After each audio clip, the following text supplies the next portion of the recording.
Bismillahirrahmanirrahim. Assalamualaikum warahmatullahi wabarakatuh.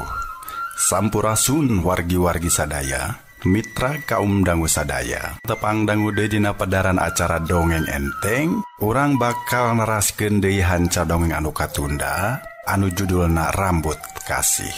Ieu dongeng teh kuyasana Aan Merdeka Permana.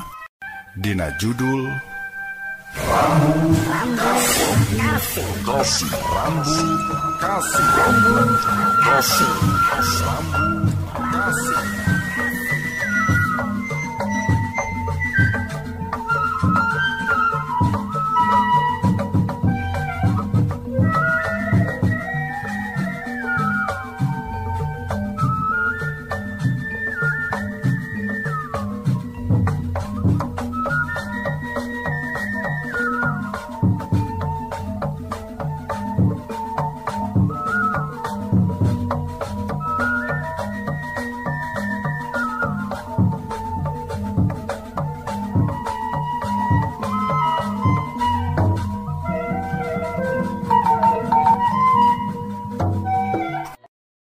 Sabtona teh satu juga gawe-gawe area perbangsa anu geus nyata-nyata nyieun reka perdaya ka urang ceuk soma meuni keukeuh masih keneh henteu percaya kana caritaan Ki Sabtona.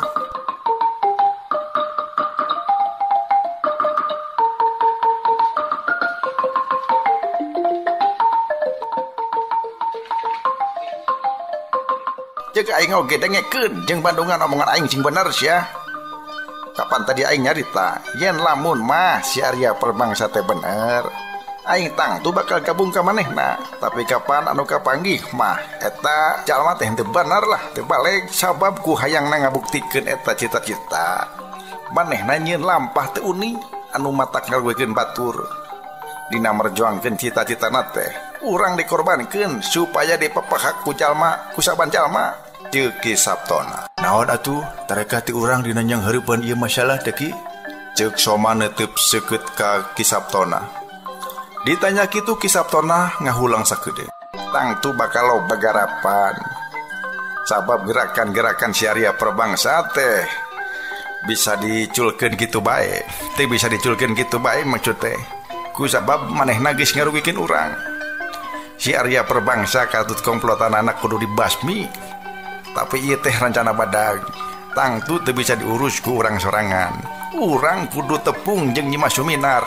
Manehna kudu dibere nyaho perkara gerakan anu keur dijalankeun ku Arya Perbangsa teh. Kapan Nyi Mas Suminar teh keur babarengan bae jeung Aji Mantri? Nah, urusan ieu teh kudu ditepikeun di hareupeun Aji Mantri Ki Sabtona. Ceuk soma ngingetan. Bener. Tapi kumaha oge urang teh kudu tepung jeung Nyi Mas Suminar. Manehna kudu kalaporan ku urang. Ceuk Ki Sabtona.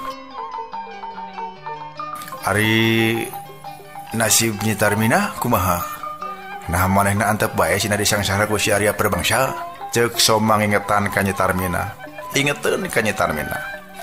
Diingetan kitu Ki Sabtona garo-garo teu ateul.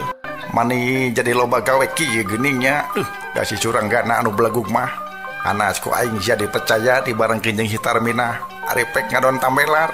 Ceuk Ki Sabtona jadi keheul ka Suranggana. Suranggana mah ngeluk we di omongan kitu teh. Menggeus urang bagi dua we tugas teh. Ceuk Ki Sabtona akhirna. Ki Sabtona nyarita cenah manehna jeung soma arek ngiang deui ka Raja Galuh. Maksudna arek nulungan Nyi Tarmina ari Suranggana kudu neangan Nyi Mas Suminar. Tapi sia sing bisa gawe. Mun sia nepikeun beja ngeunaan si Arya Perbangsa, poma ulah hareupeun Aji Mantri. Kumaha sanggup? Ceuk Ki Sabtona. Sameme Suranggana ngajawab soma geus megat omongan. Mangga heula, ari si Suranggana teh nya saha tuh? Ki Sabtona kudu inget. Manehna teh muridna Ki Jongjo anu samiuk bilu ka Cirebon. Pira ku ayeuna muridna mah kedek bantu ka urang. Pokna muralang ka Suranggana. Ngadenge omongan kitu Ki Sabtona oge muralang. Heueuh eta sia kumaha kira-kirana? Rek aja di pihak mana ari sia kukuluan ka dieu tuh ka dieu, ha? Ceuk Ki Sabtona nitenan aroma beungeut, roman beungeut Suranggana. Ditanya kitu Suranggana ngarenghap. Da nya sabenerna mah kumanehna oge kapikir, ari ayeuna hese beleken nyangan Ki Sabtona teh nah harek naon. Kami mah henteu bilu ka ditu ka dieu. hese capen yangan kisilah teh nya hayang ngabejakeun perkara nyitar minah we. Eta tanggung jawab kami. Dabongan dibarengkeun jeung kami harita teh. Tuluy lamun mah harita kami sanggup dibarengkeun, kapan harita kapanggih ku kami. Aya kelompok jahat anu nyieun reka perdaya pitenah kaki silah sabalad-balad. Eta tugas kami ngabasmi jalma jahat. Da kitu ceuk guru kami oge. Tembal Suranggana. Susah atuh mun sian teu bilu ka ditu ka dieu mah. Meureun dimenang ke panggijeng itu nya nyarita kieu. Kitu jeung kitu we kawas dorna dina pawayangan mah. Ceuk Soma ku Rawed Haseum.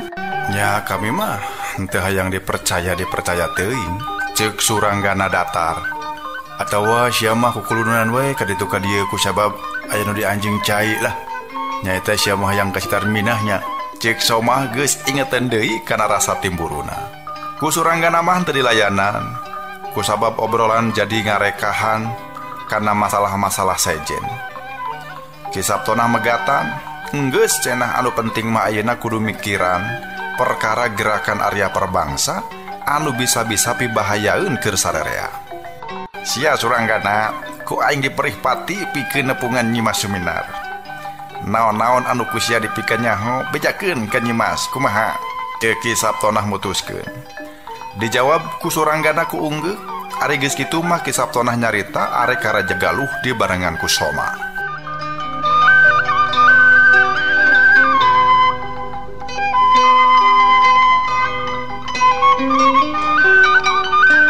Saditinggalkeun ku Kisaptona jeung Soma, Suranggana ngahulang saendang-endang. Sacara henteu kahajam manehna teh sabenerna mah geus kabaud kana urusan pupolitikan. Padahal zaman keur kumpul jeung guruna, hal sarupa kitu teh ku manehna mah henteu kapikiran. Da apanan harita mah hirup teh ukur duaan di Poncelot Gunung Ciremay. Anu jadi urusan maranehna oge ukur leutik-leutik we wungkul. Tugas ti guruna oge ukur masalah-masalah jeung kaperluan sapopoe. Model dititah ngalasulu, ngalamanu, atawa pulak-pelak bebetian. Ari ayeuna sanggeus turun gunung, bet bruh breh tetenjoan anyar, bet juljol masalah anyar anu kabe oge henteu leupas tina rurudet. Paingan ceuk guruna mending cicing bae di Poncelot Gunung. Ari mimitina mah Suranggana teh betah wae hirup duaan di eta tempat teh. Rada guligah sote sanggeus manehna ngarasa bosen. Hantem diwarah ka bedasan tapi manehna teu nyaho jang naon kaperluanana. Beuki marojeng jadeui sanggeus manehna ngasongkeun pananya ngeunaan karuhun. Harita Suranggana tetelepek anak saha sabenerna jeung mah bisa disusud nya kudu ka mana manehna. Jeung lamun mah bisa disusud nya kudu ka mana manehna nyusudna. Ceuk Kijongjo harita hadena mah cenah manehna teh ulah hayang nyaho perkara karuhun, bisi nambah-nambah masalah. Masalah anu keur disanghareupan ku sia mah mending urusan lebokeun jang urang duaan wae. Tuh dilandeuh aing kamari mireungeuh mencek kolot. Aya hadena ku sia diboro.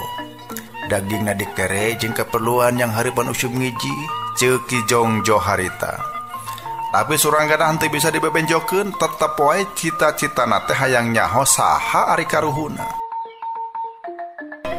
Aing moal deuk ngabejaan.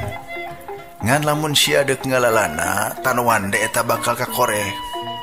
Cigu sia koreh. Ngan mun geus kapanggih, pomah hate sia ulah kapangaruhan ku kenyataan anu nembrak, ceuk Kijongjo harita. Kusabab guruna teu sadia medar perkara saha anu jadi kolotna, atuh meureun resikona Suranggana kudu ngalalana turun ti Poncelot Ciremay. Ari pek nyawe ucapan Kijongjo teh henteu nyalahan. Beuki apal saha nya karuhuna beuki nembrak masalah-masalah anu mawarudet kana pikiranana. Geura kumaha henteu rek rudet, cenah manehna teh anakna menak Cirebon anu oge rerehan ti Pajajaran. Ana ditalung ti leuwih gemet horeng anu jadi bapana teh Ki Yudakara. Enya ari rerehan ti Pajajaran jeung ti Cirebon mah ngan geuning lain jalma hormateun. Sakurang-kurangna kitu cik ukuran Suranggana mah. Ki Yudakara teh jalma anu gede ambisi. Di Cirebon hayang boga pangkat ngolong-ngolok Ki Arya Damar anu sarua gede ambisi. Kabita kura rancang badag dina ngawasa Pajajaran, Arya Damar kolu nyerenkeun anak awewena anu ketelah nyimas Waningyun. Aing teh anak maranehna geuning, ceuk gerentos hate Suranggana. Atoh teu atoh nyaho kitu mah. Atohna geuning manehna teh nya boga karuhun, ari henteu atohna karuhun maranehna teh sanajan nya teureum menak, tapi da geuning pasipatanana mah sarakah jeung resep ngarawu kusiku. Cenah anu jadi akina gawena teh resep ngagugulukeun ka gorengan. Arya Damar teh hayang ngarebut pangkat hulu jurit anu harita dicangking ku Pangeran Suwarga. Jek Arya Damar, Pangeran Suwarga mah lungguh teuing, henteu cingceung jeung henteu pantes dibenum jadi hulu jurit. Kapan saur Pangeran Suwarga mah henteu salawasna ngelehkeun musuh teh kudu ku jalan peperangan bae. Da saur Pangeran Suwarga mah unggulna hiji peperangan teh saumpama sakumna prajurit bisa mulang bari salamet bari henteu kungsi niwaskeun musuh. Arya Damar mah boga pamadegan anu sabalikna. Musuh gimir teh saupama urang ganggas jeung tegas. Ceuk Arya Damar Pajajaran teh keur meujeuhna nyerorot. Keur meujeuhna henteu boga kekuatan. Kuduna mah cenah Pangeran Suwarga teh ngajorag puseur dayeuh Pakuan, ngancurkeun Pajajaran jeung ngarebut kakawasaan.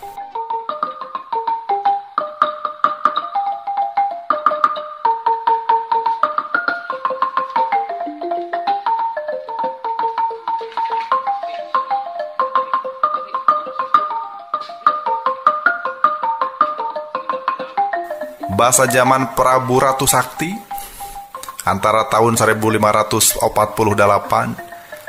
datang ke tahun 1550 hiji. Pajajaran teh keur kacau, loba nagri bawahan anu hayang ngalepaskeun maneh. Tah ceuk Arya Damar mah kuduna Cirebon teh ngajorag bebeakan dina zaman harita. Tapi cenah Pangeran Suwarga henteu boga niat kitu saeutik oge. Sabab dina zaman harita mah malah urusan keagamaan anu keur digedekeun teh. Kanjeng Susuhunan Jati atau anu langkung kajojo ku sebatan Sunan Gunung Jati malah nuju ku kurilingan ka Tatar Sunda tina ngawanohkeun agama Allah. Ieu cenah anu henteu disatujuan ku Arya Damar teh. Kusabab keukeuh hayang kumawasa di wewengkon Pajajaran, Arya Damar nyieun komplotan jeung Yudakara, nyieun angkatan perang demit anu tugasna arek ngajorag ka Pajajaran, tapi dilakukeun bala tentara Cirebon. Pasukan demit anu ngaku-ngaku pasukan Cirebon teh memang kungsi ngajorag ka dayeuh Pakuan. Ngan ari geus jadi tumah teu mangga pulia sabab dipapak ku para sinatria Pajajaran anu salah sahijina nya Ki Saptonah teh. Yudakara kasoran di medan laga, Arya Damar diseuk-seukan di Cirebon oge. Palah mah dionclah, diusir sapajodogan sabab dianggap ngabawan karaton Cirebon. Rarancang badag anu kawas cita-cita Yudakara jeung Arya Damar teh bet jiga-jiga diturutan ku Arya Perbangsa. Bet paripolah Arya Perbangsa teh menyeples pisan jeung bapana, ceuk pikir Suranggana. Tapi bari nyarita kitu teh bari ngelengis deui. Nya kumaha teu deuk kitu, da kapan anu cikeneh digogoreng teh sabenerna mah dulur pateterena manehna. Da apanan Arya Perbangsa teh anakna Ki Yudakara ti awewe sejen deui. Nyaho kitu kanyataanana hate Suranggana ngarasa hareudang. Teu geunah bae nyaho karuhun jeung baraya kalangan menak teh. Da menak oge menak anu kacing calangna. Nya kutina hayang apal kana karuhun jeung baraya, balukarna ayeuna manehna jadi kabaud kana urusan pupulitik. Milu kumaha henteu milu kumaha. Dina miluna da sabenerna mah embung pipilueun kana akal-akalan model kitu teh. Goreng geuning politik teh sabab gegedena mah ukur parebut kakawasaan. Ngan lamun manehna henteu milu sarua jeung ngantep kajahatan. Memang lain hartina politik teh jahat. Tapi pupolitikan teh bisa dimangpaatkeun jang kajahatan. Ku jalan ngusruk-ngusrukeun persatuan. Bisa bae ari tujuan anu utama nama hayang boga kakawasaan. Geuning buktina kawas anu keur ditembongkeun ku Arya Perbangsa. Manehna hese beleke hayang ngagalang persatuan. Talaga, Maja, Raja Galuh, Sindang Kasih malah mah Sumedang larang. Ku manehna arek dititah bersatu, sina misah deui ti Cirebon. Geuning tujuan utama mah supaya manehna engke dibenum jadi pingpinanana.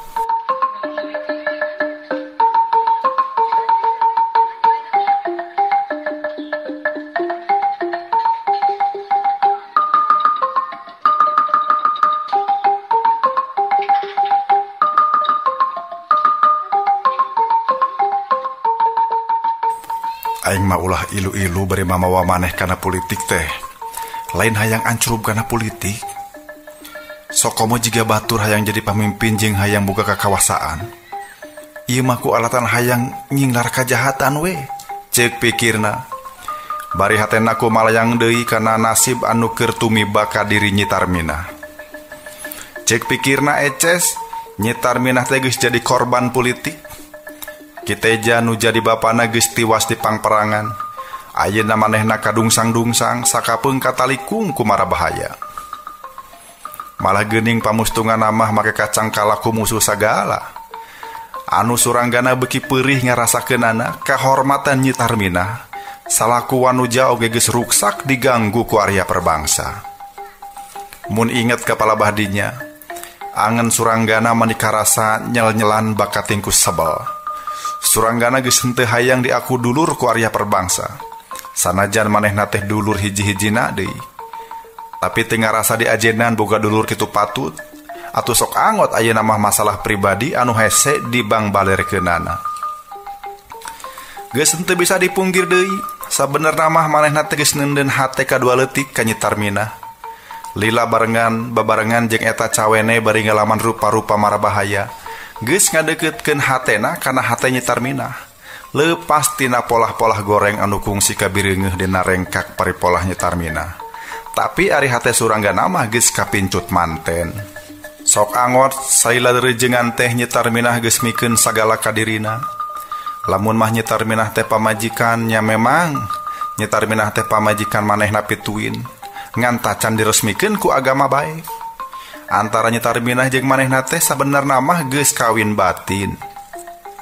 Nematak sanggeus nyaho Nyi Tarminah digadabah kahormatan ku Arya Perbangsa, pisa kumahaeun keheulna jeung ijidna suranggana kadulurna.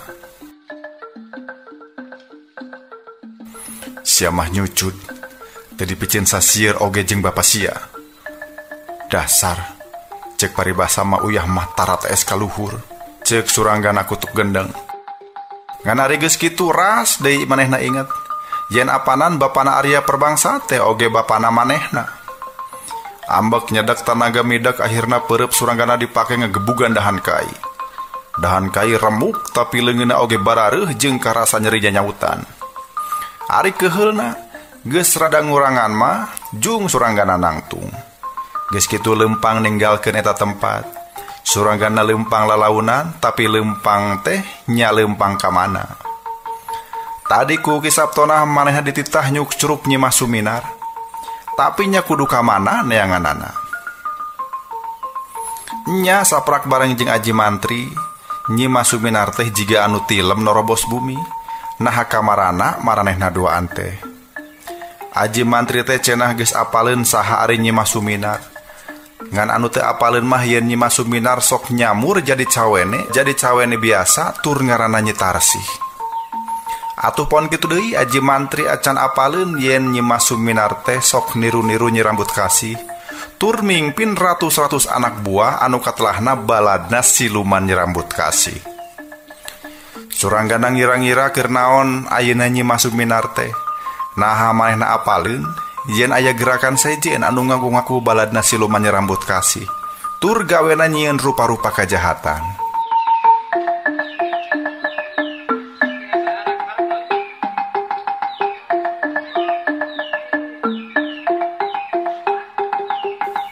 Nah apaleun henteu manehna yen kelompok anu rek baruntak gede ka Cirebon tur sagala rupa kagiatanana ditemblehkeun ka baladna siluman Nyi Rambut Kasih. Lamun teu apaleun teh teung-teuingeun aji mantri. Meureun ku sabab dibawa ku aji mantri Nyi Suminar lat bae kana kawajibanana nalingakeun perkumpulan manehna. Meureun ku sabab jongjon teuing paduduan jeung aji mantri aya urusan-urusan badag anu ngabaud kana ngaran perkumpulan manehna, jadi kateler-teler teu dipirosea.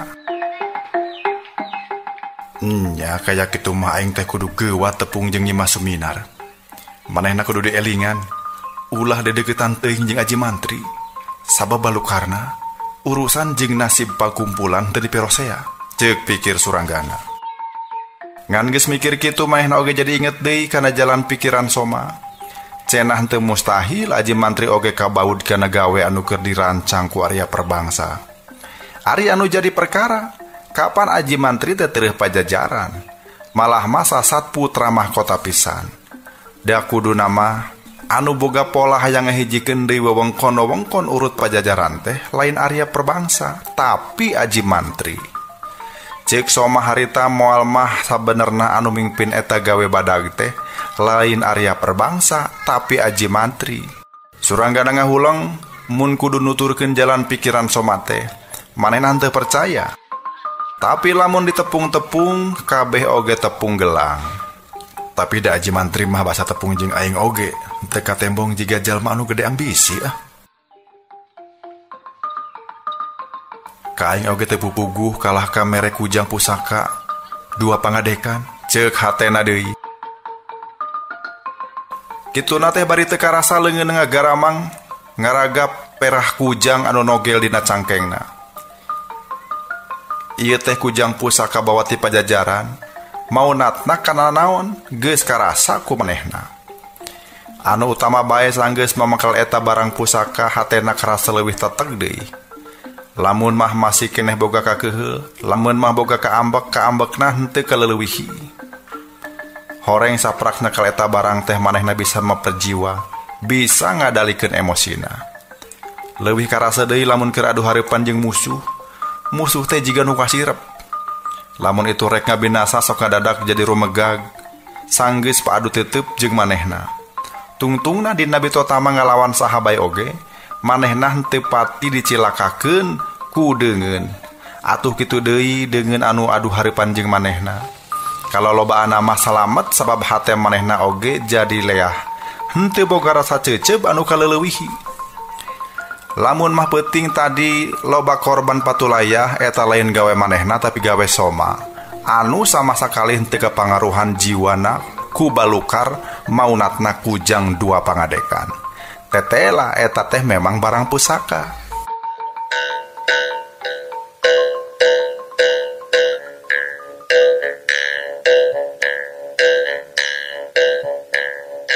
Suranggana masih kene lelempangan di wewengkon Sindang Kasih. Anu mata kitu teh manehna ngarasa panasaran dumeh basa keur ngaliwa ka hiji pilemburan. Suranggana mireungeuh aya sabubuhan jalma keur alit-alitan jiga anu arak-arakan. Ngan bedana ari anu keur arak-arakan mah biasana oge ari keur aya pesta. Atawa biasana ari anu arak-arakan mah anu mariluna teh kabireungeuh galumbira. Ari ieu mah teu kitu. Sanajan anu ngaraleuh teh loba pisan jumlahna, tapi saurang oge eueuh anu jigrah. Kabeh daria leumpangna tartib jeung teu kadenge anu cacarita sanajan ukur sakecap oge. Anu leumpang panghareupna aki-aki diketuh hideung, kituna teh leumpangna bari nanggeui parupuyan anu haseupna ngelun kaluh. Basa parang ngaliwat kapalebah Suranggana anu keur nyumput dina rungkun, kaambeum menyan nyambuang ka mana mendi. Si aki teh leumpang ngungkung bari biwirna teu oleh ngunyem jiga anu babacaan. Ari anu naluturkeun tukangeunana teu awewe teu lalaki kabeh tarungkul ngarelu. Sababaraha urang cawene anu marake samping marake kabaya meus-meus ngawurkeun rampe ka luhur. Kituna teh saumpama kadenge si aki nyebut pun sapun rada bedas.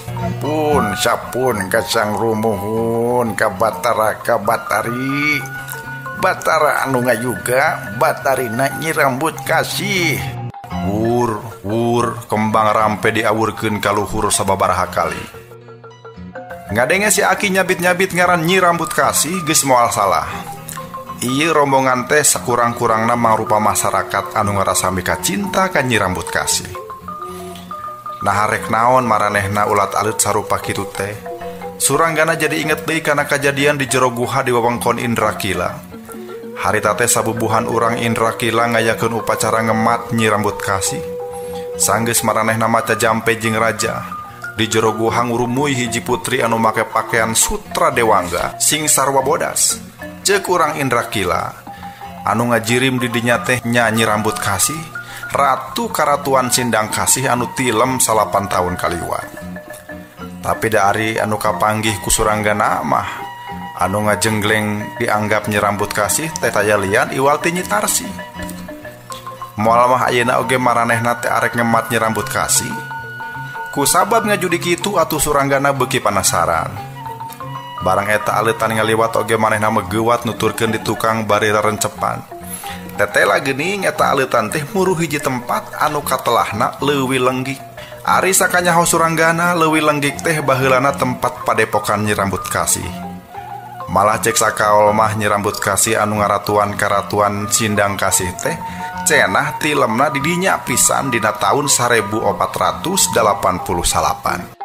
Rupa-rupa kepercayaan masyarakat teh aya anu percaya Nyi Rambut Kasih teh dina taun harita tilem dibaturan ku sakumna ambara hayatna. Malah mah tilem jeung karaton-karatona. Ceuk sakaol deui boh Nyi Rambut Kasih, boh rahayatna pon kitu deui karatona. Leungit teh alatan digempur ku pasukan Cirebon anu dipimpin ku Nyi Mas Ratu Siti Armila. Geureuna Pangeran Muhammad. Ceuk sakaol sejen oge nyebutkeun Nyi Rambut Kasih katut karaton jeung pangeusina teh lain tilem ku jalan ngahiang atawa musnah digempur musuh, tapi leungit alatan karaton jeung pangeusina keuna musibat lini badag tepikeun ka taneuna beulah jeung karaton ngagebros ka dasar taneuh. Ari pendopo Sindang Kasih anu ayeuna mah cenah adegan anyar. Ieu dipercaya ku sabab wewengkon Sindang Kasih mah ti baheula oge mangrupa wewengkon anu babarikeun ku musibat alam, boh lini badag, boh urug rongkah. Tapi mana anu bener? Suranggana oge henteu apal. Anu eces Nyi Rambut Kasih teh memang geus taya di kieuna kira-kira 80 tahun kalarung. Cek hitungan di mana suranggana harita keur ngajaman. Anu eces ayeuna suranggana keur panasaran sabab kaleuwih lenggik aya saaleutan jalma. Basa ku manehna dituturkeun ti keanggangan aleutan jalma teh akhirna anjog ka hiji gundukan batu. Batu-batu anu tingrung gunuk teh diantarana aya anu hiji jiga bale-bale, pernahna dina iuh-iuh caringin badag.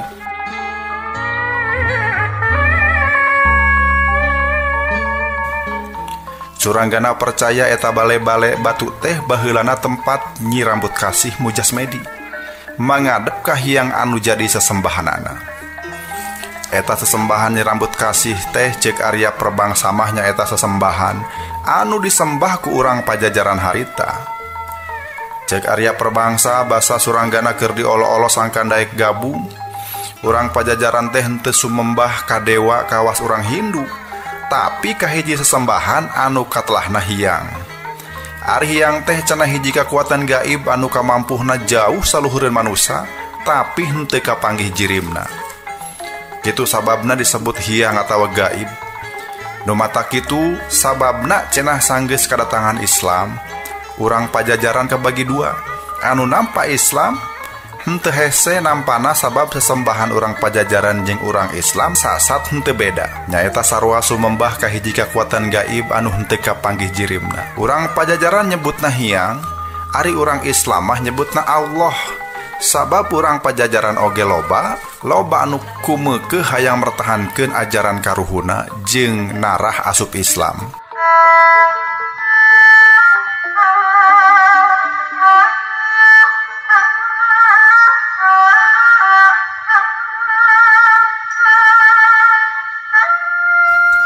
Sabab cek maranehna da agama karuhun teh geus sapamadegan jeung Islam, jadi geus teu kudu ganti agama deui. Nah ieu make dipake pamadegan ku Nyi Rambut Kasih harita suranggana henteu apal. Anu eces geuning tug depi ka danget kiwari oge, masih kabireunge aya masyarakat anu kumeukeuh hayang taat ka Nyi Rambut Kasih. Buktina ayeuna aya saeuletan urang sindang kasih karumpul di leuwih lenggik. Rek naon deui maranehna are lain rek muja deui ka jungjungan mah nyatana Nyi Rambut Kasih.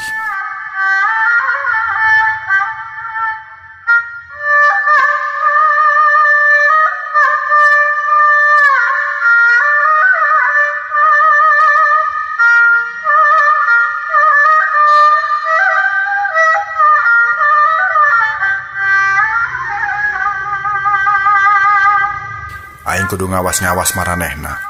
Sabab saha anu nyaho ka dieu oge bakal aya nyitarsi, ceuk pikir Suranggana. Atuh bari ka cida ati-atina Suranggana rarencepan ngadeukeutan eta tempat. Geus manggihan tempat anu suni manehna nyumput. Ari kaayaan geus maju ka sareupna, malah meureun sakedeung di oge kaayaan teh bakal poe. Sababaraha urang geus mimiti tatahar nyenget obor jang durukan.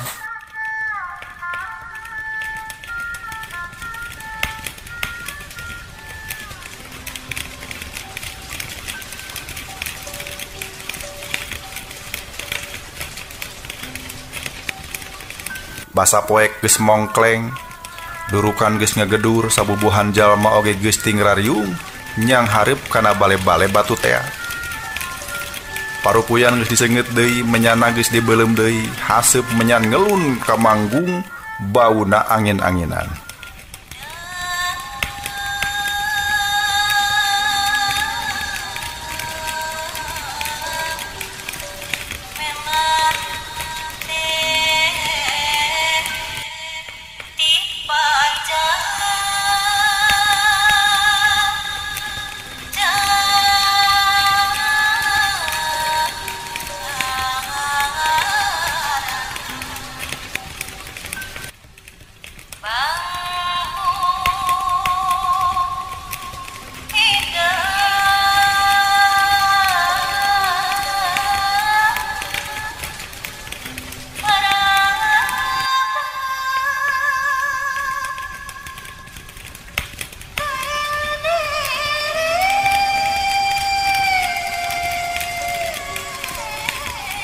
Sanggeus haseup menyan mulek minuhan eta tempat.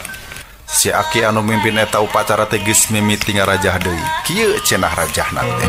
Ahung ahung ahung ahung ahung ahung ahung ahung.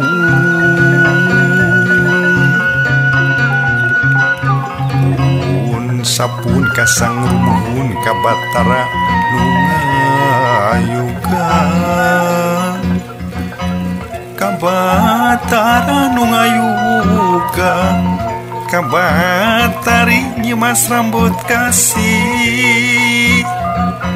Jauh nati eta pun sapun ka Prabu Siliwangi.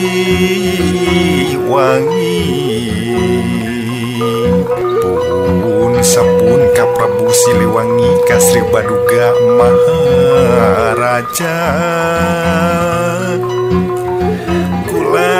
Ngamat Nyi Rambut Kasih palias lain deuk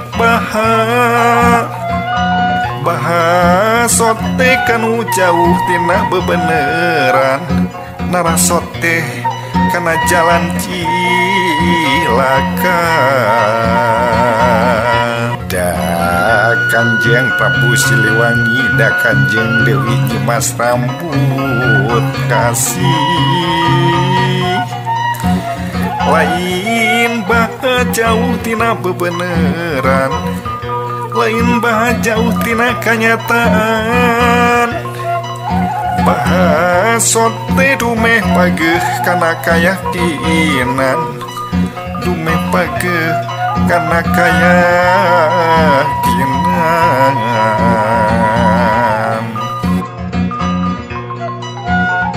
Bul kukus ngelun kamanggung, kamanggung naka jauh na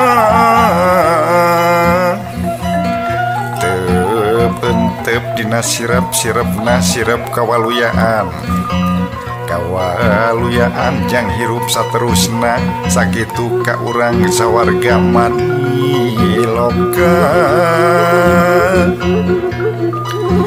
pilih kurang syariat saratna merga dipentah moal seep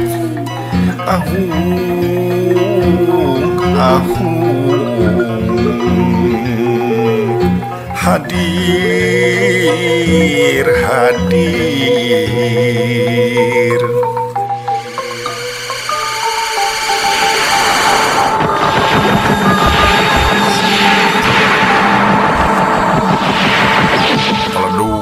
peledug hasep bodas mulek minuhan tempat ku kandel-kandel eta hasep anu meledug tapi kata apal yang di eta tempat geus ngabelegedeg hiji jirim emok pengkuh dina bale-bale batu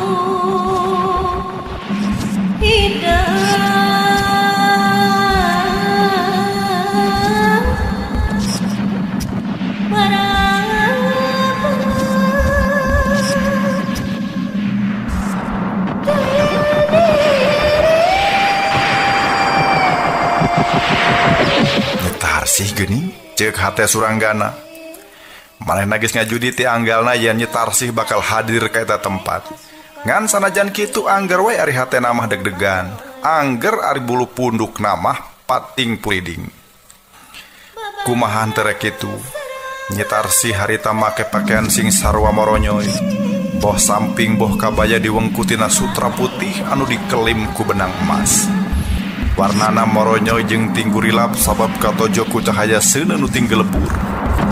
Buuk Nyetarsih anu gomplok jeung hideung meles teh digelung jucung. Dironce ku kembang goyang dijieun tina emas murni. Atuh sapasang ceulina dipasieup ku susumping emas deui. Hasep menyan beuki mulek ambeuna angin-anginan. Ari jalma anu ngarjung didinya saurang oge tayan ludeung tanggah sumawana make wanina teu beungeut Nyetarsih kabeh mendek kosila kabeh ngaraluk tungkul ukur si Aki anu wani tanggah mah malah ukur manehna anu wani cacarita mah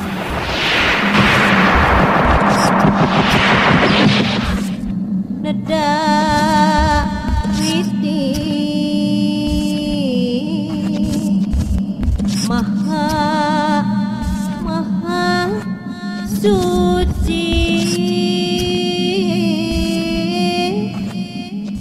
sewasiwi siling wangi kami teh anu hirup di zaman kiwari tapi anu kaeret ka zaman bihari nyuhunkeun tinimbangan salira Gusti kedah kamananya mangadep nah prayogi ambara hayat nuturkeun kamana ngahyapna angin nebak ya Gusti Nyai ceuk si Aki sanduk-sanduk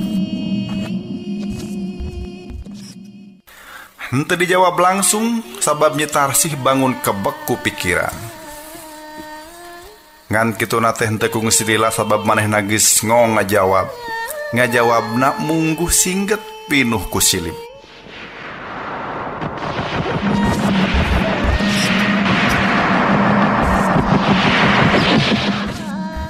lir ibarat angin ka mana hayapna nya kadinya haseup leokna lamun sakirana ngalengkah ka hareup teu matak bahaya atuh naha make keukeuh peuteukeuh hayang nyoreang ka tukang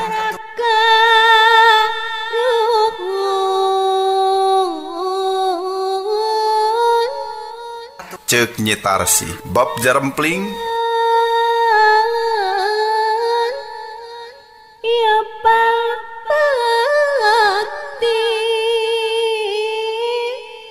tapi henteu ku ngesilila si Aki geus carita deui hirup teh nuju silih panteng antara mertahankeun hirup anu bihari jeung maju ka kiwari mana anu kedah dipilih ya Gusti Nyai pokna deui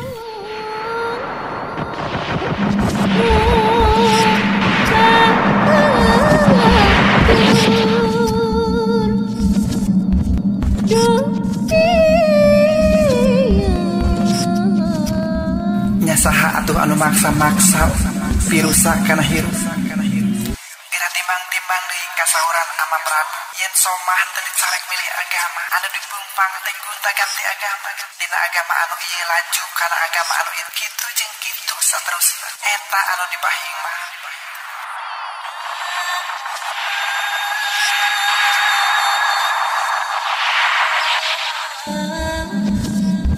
Memang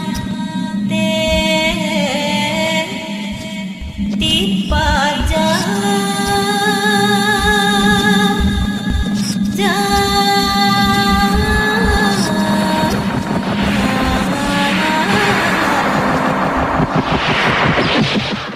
Ari agama gubragna lain ku paksa Pirusa sabab sagalana dumasar kayakinan. Bra, geura pilih hiji kayakinan kudu panceg jeung teu meunang salah. Lamun teu panceg sanajan teh salah milih ge anjeun moal sampurna. Lamun panceg ari salah milih mah anjeun moal sampurna deui malah boa cilaka. Sakali deui hempek geura timbang-timbang kasauran ama Prabu yen somah teh henteu dicarek milih agama.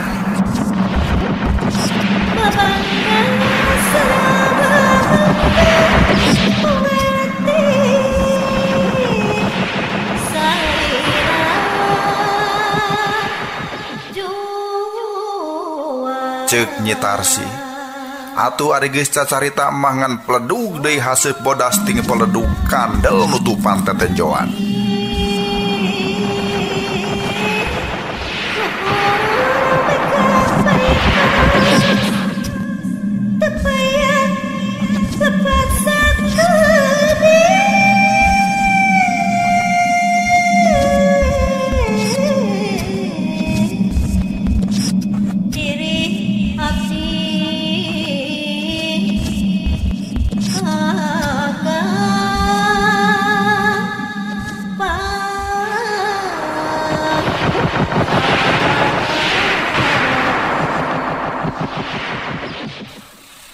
Ana haseup geus nyinglar Nyi Tarsi oge geus leungit tina tetenjoan.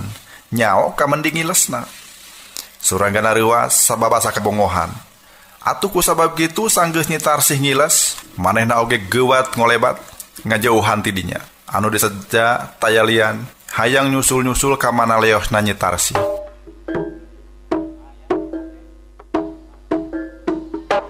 Gajeleng. Suranggana luluncatan ka ditu ka dieu, lompatna teu puguh anu dijugjug, sakapeung gajeleng ka kenca nujul ngulon, sakapeung gajeleng ka katuhu nujul wetan, ka kaler jeung ka kidul, weleh Nyi Tarsi henteu kapanggih. Siang di Maradesa, kembang malati di Jambe.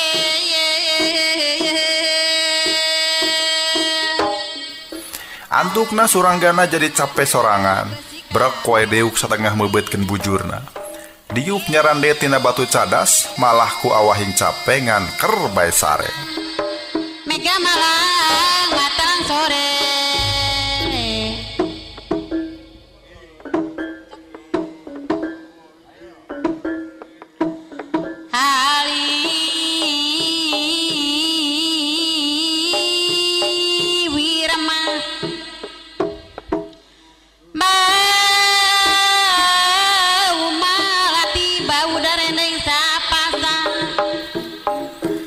Inget-inget teh sanggeus kaayaan carangcang tihang, sabot nungguan panon poe moncorong Suranggana ngahuleng salila-lila. Nginget-nginget deui kejadian peuting tadi.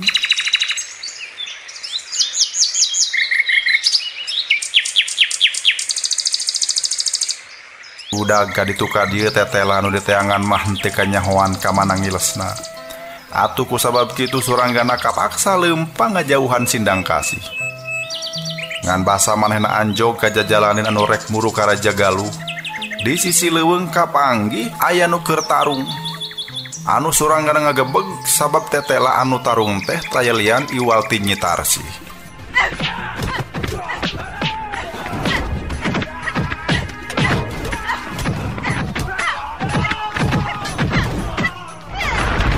Nyi Tarsih tarung ngalawan sababaraha urang gulang-gulang anu jumlahna teu kurang ti 10 urang.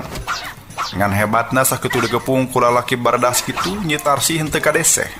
Sumawona kudu kasoran mah.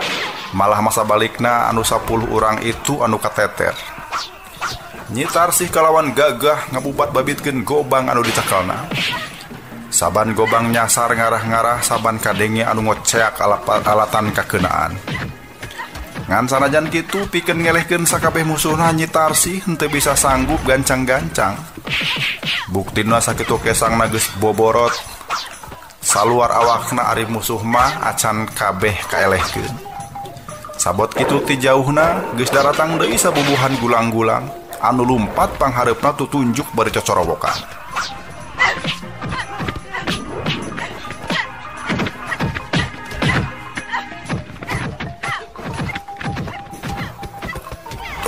Itu balada ciluman rambut kasih teh. Cek eta gulang-gulang anu baren pipina. Jiga nama maehna teh anyaran nyusulan batur-baturna sabab Nyi Tarsih hese dielehkeun. Ditunggu suranggana anu anyaran datang teh jumlahna jauh leuwih loba deui. Meureun aya kan 15 urang mah. Lamun di jumlah jambleh jeung anu geus nyampak, hartina Nyi Tarsih teh bakal ngajonan musuh teu kurang ti 25 urang. Sanggupeun moal. Inya tepi ka mana bangga bisa Nyi Tarsih. Tapi kudugaan Nyi Tarsih teh memang awewe bedas jeung luhur pangabisa. Moal sapati-pati ku urang sindang kasih dianggap jirimna Nyi Rambut Kasih lamun manehna henteu boga pangabisa anu luhur. Suranggana inget deui kana kejadian sawatara bulan katukang di lembur kulur. Manehna sanggup nyieun polah-polah demit bari henteu asup akal. Lamun lain jalma pinter mah manehna moal bisa milampah pagawean sarupa kitu. Nu matak sanggeus inget kadinya suranggana henteu rek milu mantuan. Keun bae cek pikirna satungtung maehna sorangan bisa ngayonan mah Nyi Tarsih moal dibantuan. Ngan lamun geus kabireungeuh kapepet ka karek arek ulu biung. Basa bala bantuan datang Nyi Tarsih dikepung beuki kekep. Sasate lolongkrang saeutik gejang ngajauhan tina kepungan. Alhasil lamun hayang bebas tina kepungan, awakna kudu bisa ngelehkeun eta kepungan. Mangkane anu ngepung teh oge samakta ku rupa-rupa pakarang. Aya gobang, aya cikrak, aya tumbak, aya bandring. Cangkalak mah geus disiapkeun diwengku tina tambang injuk anu wedel. Tapi Nyi Tarsih teh tetela hebat pisan. Salian teh henteu nembongkeun gagimir Nyi Tarsih oge sanggup ngajonan musuh kalawan jejem. Samemeh bala bantuan musuh datang, manehna geus bisa meruhkeun gulang-gulang opatan. Kusakali ngegerakeun gobang ti kenca kakatuhuh opat musuhna ting jarungkel. Anu suranggana henteu pati resep mah tindak tanduk Nyi Tarsih teh tetela ganggas jeung taya ras-rasan pisan.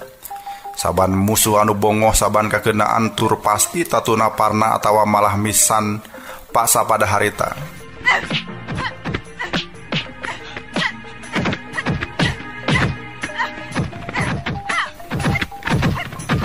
Malah basa bala bantuan musuh datang tur jumlahna beuki loba Nyi Tarsih teh beuki ganggasna teh beuki tambah. Gobangna anu diputer kurilingkeun manika denge ngahiung bangbaraan. Dang daunan manit pating puruluk jeung kalakai-kalakaina endag-endagan katebak ku hiukna gobang. Musuh anu anyar datang teh aya nu teu kaburu mesat gobang-gobangna acan dan nyawana kaburu pegat. Awak Nyi Tarsih bebelasatan ka ditu ka dieu, gajeleng ka kenca, gajeleng ka katuhu. Sakali mangsa mah mubul ngawang-ngawang ti luhur nyerorot turun bari gobangna diputer jiga kolecer. Basa eta gobang paadu jeung pakarang anu dicarekel ku para gulang-gulang, manika denge trong terangna sora pakarang paadu. Dituturkeun ku raceng na rupa-rupa pakarang.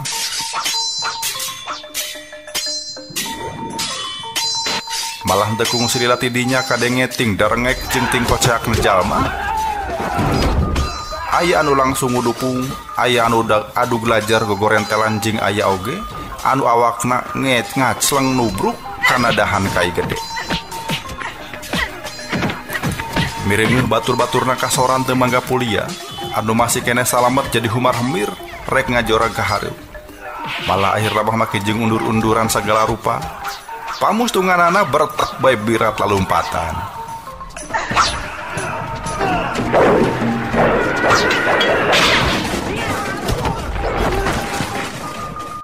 Anu ngari teh tinggal letak ngegulang-gulang anu tiwas atau anu tatuparna bae. Ari geus nyaho kitu mah Nyi Tarsih ngajengkat tidinya lumpat gagancangan murut tengah leuweung anu jempet. Mireungeuh Nyi Tarsih ngajorelat ngolebat ingkah tidinya Suranggana gewat kaluar tina rungkun. Milu ngablesat lumpat nyusul-nyusul Nyi Tarsih. Blus ka jero leuweung jembet kaayaan rada poek. Naon anu kabireungeuh teh ukur remeng-remeng bae. Ngan basa manehna anjog ka tempat anu rada regla. Tina sela-sela dahan kayu badag ngajorelat hiji gerakan. Hiu! Aya gobang rek meulah tarangna. Suranggana ngabalieur. Atuh gobang anu jiga nyempring ipis teh ukur ngolebat ka hareupeun irungna. Kaambu bau hanyir getih anyar.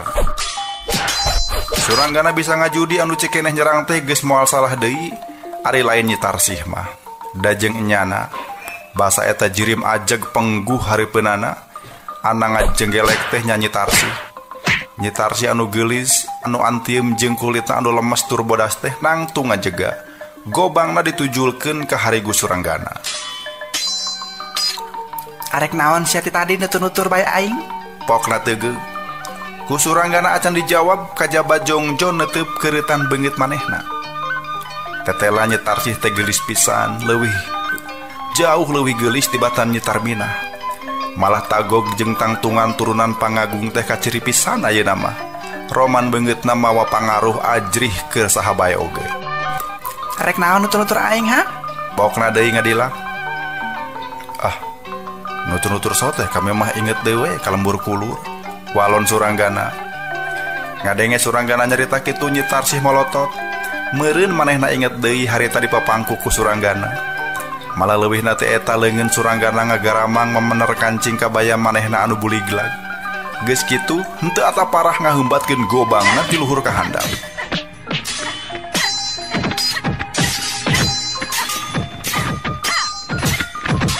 Anu diarah teh embun-embunan Suranggana. Suranggana ngagelenyu, manehna nyaho.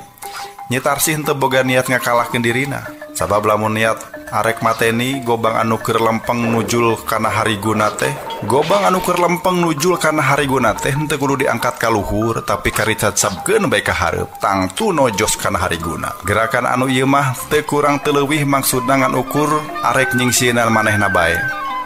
Tapi sakadar ukur rek nyingsieunna ari gerakan mah menigancang lir kilat braja. Lamun anu diserangna jalma biasa mah geus moal mangga pulia. Ngan jigana Nyi Tarsih ge apaleun yen Suranggana teh lalaki jag-jag boga pangabisa. Nu matak sanajan ukur nyingsieunna ari gerakan mah angger pibahayaeun. Nu matak basa gobang ngajorelat ti luhur ka handap, rek narok embun-embunanana Suranggana oge nyieun gerakan. Tapi gerakan ayeuna beda jeung nu tadi. Henteu sakadar ngabalieur nyingcatkeun beungeut. Bari nyengcet teh leungeun katuhuna digerakkeun ngarebut gobang ku jalan ngaranggeum tonggong gobang.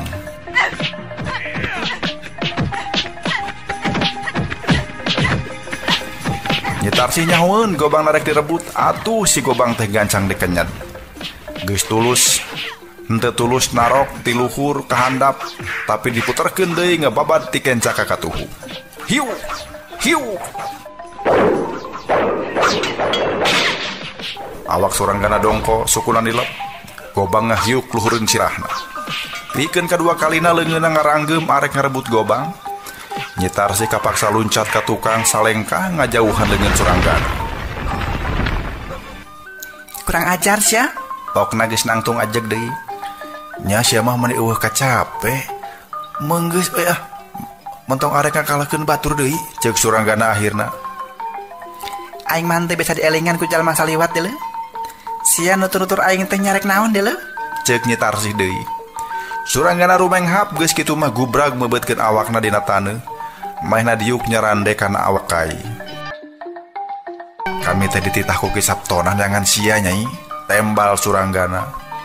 Nyi Tarsih neuteub seukeut ka Suranggana jiga anu rada curiga Suranggana cacarita sarupa kitu. Nah Ki Sabtona make nitah sia jeung nepungan aing. Omong Nyi Tarsih. Geus kituna we kuduna meureun, tembal Suranggana ngajawab saengabna. Aya pi carita naon? Ceuk Nyi Tarsih deui. Atuh derek-dek Suranggana medar lakon ti mimitu kumaehna kapanggih yen aya kelompok sejen anu nyieun reka perdaya mitenah balad siluman rambut kasih. tapikeun ka ditewakna nyetar minah ku Arya Perbangsa di Raja Galuh. Ceuk Sabtona, ieu urusan kudu geuwat direngsekeun. Sabab mun teu kitu ngaran balad siluman rambut kasih baris terus dibauan, ceuk Suranggana. Sia maturunan jalma jahat. Guru sia oge orang Pajajaran anu hianat dan ngadonnya balad ka Cirebon. Mustahil sia make ilu-ilu mantuan baladna siluman rambut kasih, ceuk Nyi Tarsi. Nah ceuk saha kami dek mantuan balad siluman rambut kasih? Eta mah urusan batur. Kami henteu dek ulah ilu ngan anu eces. Ki Sabtona teh geus tunda talatah ka kami. Ayeuna kami geus tepung jeung sia Nyai. Nya ayeuna ditepikeun. Meunggeus ukur sakitu, tembal Suranggana sewot da angger bae dicuriga goreng. Nyi Tarsi ngahulang sajongjongan geus kitu neuteup deui ka Suranggana. Aing geus nyaho eta mah. Aing geus nyaho, pokna pondok. Baruk, geuning geus apalnya? Suranggana kaget, tapi Nyi Tarsi mah geus arek ngaleos manten. Suranggana bingung mireungeuh pola eta cawene anu aheng teh. Kumahna digeroan deui ulah waka ingkah. Arek naon deui? Cek Nyi Tarsi ngarerer saeutik da awakna mah geus nukang. Suranggana ngahulang sakedeung, nya rek tumanya atawa rek cetarita naon deui da geuning Nyi Tarsi oge geus apaleun. Ari sia Nyai endek ka mana deui? Pokna. Ditanya kitu Nyi Tarsi teu ngajawab, ari lain rek neruskeun deui lengkah mah. Nyai, ari Aji Mantri ka mana? Ceuk Suranggana. Da sebab ti barang bisa manggihan deui Nyi Tarsi, tetela manehna henteu dibarengan ku Aji Mantri. Naon perluna sia maneh sakitu tetelepekna teh nya? Ceuk Nyi Tarsi keuheul da ditanya bae. Suranggana ngabeb-beb sabab ti nyaho naon anu kudu dijawab. Aji Mantri geus pisah jeung kami, sabab kami embung di papagahan bae. Ceuk Nyi Tarsi akhirna. Tur ari geus kitu mah maehna ngaplesat nerobos leuweung jembet. Suranggana ukur bati olohok. Tapi sanajan kitu maehna henteu hayang neruskeun nyusul-nyusul deui Nyi Tarsi sabab amanah Ki Sabtona geus katepikeun. Anu ayeuna jadi pikiran manehna mah omongan Nyi Tarsi cikene anu pajah geus pisah. Ku sakitu oge maehna yakin yen Nyi Tarsi jeung Aji Mantri sarela ieu teh tangtu geus aya pakait ati. Atuh kumaha teu kitu sabab Aji Mantri teh apanan tirih turunan Pajajaran. Lain si itu lain si eta, tapi meleg-meleg putra mahkota ti Raja Pajajaran akhir. Aji Mantri teh tunggal putrana Prabu Ragamulya dina tahun 1578. Ari Nyi Tarsi nya turunan Nyi Rambut Kasih, masih keneh turunan Prabu Siliwangi. Kapan menang sababaraha lilana kabireungeuh layeut, ari ayeuna make kasebut geus pisah. Aji Mantri teh ku Suranggana ayeuna dicuriga aya pakait jeung gerakan anu dipigawe ku komplotan Arya Perbangsa. Geus eces kapan Aji Mantri teh urut putra mahkota Raja Pajajaran akhir. Kusabab Prabu Ragamulya noong ka hareup tur bisa ngajudi yen Pajajaran geus moal bisa neruskeun deui perjalananana. Aji Mantri henteu dibenum raja, malah sabalikna mahkota bino kasih Sang Hyang Pake ciri jang hiji Narpati teh diserahkeun ka Prabu Gesan Ulun di Sumedang Larang. Dina harti sejen, Prabu Ragamulya ti Pajajaran mah geus boboleh moal deuk ngahirupkeun deui Pajajaran. Sabab tugas sarupa kitu nyaeta ngaheuyeuk wewengkon anu aya di wates antara Cimandiri jeung Cipamalik teh diserenkeun ka Sumedang Larang. Ayeuna kabeh dienakeun aya gerakan ti Arya Perbangsa anu hayang ngahijikeun deui wewengkon-wewengkon urut Pajajaran. Moal mah Aji Mantri oge kabaud kana era rancang. Teu mustahil cek pikir Suranggana. Bisa jadi cenah tadi nama Aji Mantri teh taat kanu jadi bapa. Henteu naon henteu jadi raja oge sabab dina maksa-maksa jadi raja oge. Pajajaran harita keur kagencet ku itu ku ieu. Salian ti nagara awut-awutan ku sabab dirurug bae ku balad Banten, kagencet ku geder paterna kerajaan Cirebon. Oge Pajajaran harita teh keur teu boga kakuatan naon. Loba nagri bawahan ngalepaskeun maneh. Pangagungna pindah kasatiaan ka Banten tawa ka Cirebon. Atuh rahayatna oge lara balangsak dan neangan pangupajiwa henteu jongjon balas ku peperangan. Nu matak harita teh kakawasaan kolu diserahkeun bae ka Prabu Gesan Ulun. Tapi ayeuna sababaraha taun teh eta Aji Mantri bisa robah pikiran. Robah pikiran teh bisa bae alatan ka pangaruhan ku Arya Perbangsa. Angot mun Arya Perbangsa ngaku geus loba baladna anu baris mantuan mah. Suranggana malah boga sangkaan Aji Mantri teh lain sakadar kabaud kana eta rancang badag, tapi oge anu ngadalian eta rancang anu keur dijalankeun ku Arya Perbangsa. Ieu kasimpulan dicokot kusabab Arya Perbangsa bakal ajrih ka Aji Mantri anu meleg-meleg turunan raja tur putra mahkota Pajajaran pisan. Ieu kasimpulan teh oge dipatalikeun jeung bengkahna Nyi Tarsih jeung Aji Mantri. Sanajan ukur saliwat tapi Suranggana geus bisa mastikeun antara Nyi Tarsih jeung Aji Mantri teh ayeuna keur toja iya beda pamanggih maranehna duaan keur patelak paham. Patelakna dumeh naon tangtu ku urusan badag ngeunaan prinsip jeung cita-cita. Jeung lamun sangkaan Suranggana teu nyalahan eta prinsip anu beda teh nyaeta perkara kakawasaan. Nyi Tarsih anu sabenerna mah katelahna Nyi Mas Suminar turunan Nyi Rambut Kasih ayeuna teh keur boga cita-cita hayang ningkatkeun deui komara karajaan Sindang Kasih. Ari Aji Mantri tangtu hayang ngahijikeun deui wewengkon-wewengkon urut Pajajaran. Kapan Sindang Kasih oge baheulana mah kaereh ka Pajajaran. Nyi Tarsih masean Aji Mantri teh meureun kusabab rencana badag manehna embung kalindih ku rencana badag Aji Mantri. Sakurang-kurangna kitu ceuk sangkaan Suranggana harita. Tapi nah nya kitu kajadianana manehna oge acan boga kacindekan anu pasti. Nu matak pikeun ngayakinkeun mah Suranggana ayeuna hayang pisan tepung jeung Aji Mantri teh. Kamananeangan Aji Mantri ceuk ijiran manehna mah moal susah. Dititenan ku saliwat oge kapanggih yen Aji Mantri teh kacidamaskeutna ka Nyi Tarsih.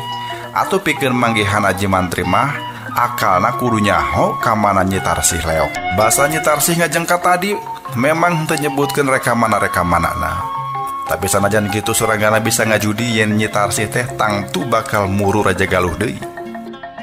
Suranggana ngarasa yakin yen Nyi Tarsih bakal nepungan Arya Perbangsa sanajan naon bae kaperluanana. Memang geus nyaho sagalana oge Ceuk Nyi Tarsih. Harita basa dibejaan ku Suranggana yen kajadian-kajadian anu ngelibetkeun ngaran baladna siluman Nyi Rambut Kasih teh ladang reka perdaya Arya Perbangsa. Jeung lamun Nyi Tarsih arek nepungan Arya Perbangsa atuh kana tangtu deui Aji Mantri oge bakal datang ka Raja Galuh deui. Ku sabab kitu mikirna atuh Suranggana oge geuwat nyieun lalampahan muru Raja Galuh deui. Tapi pikeun manehna mah hayang balik deui ka Raja Galuh teh teu babari kawasa memehna. Ari anu jadi marga lantaran kapan manehna teh ku baladna Arya Perbangsa keur disusul-susul jang di arah patina. Eta teh jiga nama parentah ti Arya Perbangsa dabongan Suranggana embung gabung kana rancang badag teh. Suranggana dianggap geus apal kana eta rencana. Atuh ku sabab kitu mun embung gabung nya kudu dileungitkeun da meureun bisi comel teh. Di leuweung jati tapal wates dayeuh Raja Galuh Suranggana geus dikepung wakul buaya mangap deui.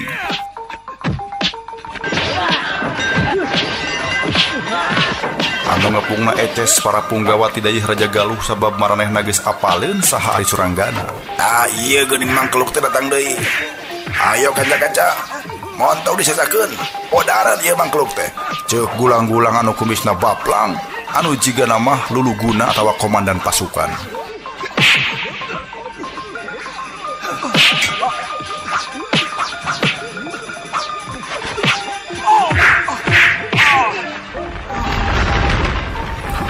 Welasan gulang-gulang samiyuk narajang ka Suranggana sabadogna. Tujuanana eces rek ngala nyawa Suranggana. Bedog ting sariut dikenca ti katuhu ku seukeut-seukeutna meuniting gurilap cahayaan. Tapi bubuhan Suranggana geus legok tapak genteng kadek. Sakabeh serangan teh bisa dipengparkeun. Malah sababaraha bedog mah geus racleng ka ditu ka dieu sawareh nancep dina dahan kai.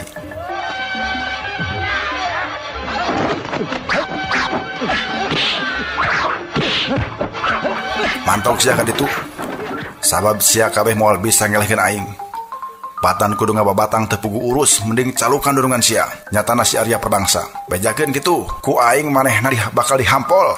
Ceuk Suranggana keheul, sabab manehna teh geus bosan riributan bae. Bari hut-het ngahembatkeun bedog gulang-gulang anu saurang nembalan haok. Aing mah lain pasukan Arya Perbangsa deuleu. Tapi anu diparentahkeun ku Nyi Tarminah, tembal gulang-gulang bari rek ngahembatkeun bedog kana cukak irung Suranggana. Baru Baladna nyetar minah. Nah, baladna siluman rambut kasih jeung Suranggana reuwaseun. Gulang-gulang anu saurang deui nyuruntul nyampeurkeun bari nyarita tarik. Tuh, ieu mangkluk teh geus apaleun yen urang sok nyamur jadi baladna siluman rambut kasih. Geuwat pedarek ta jalma. Pokna mata clear keur Suranggana. Memeh Suranggana bisa ngira-ngira naon maksudna eta omongan serangan mah geus murubut nya secara awakna. Atuh Suranggana kudu babalecetan ka ditu ka dieu.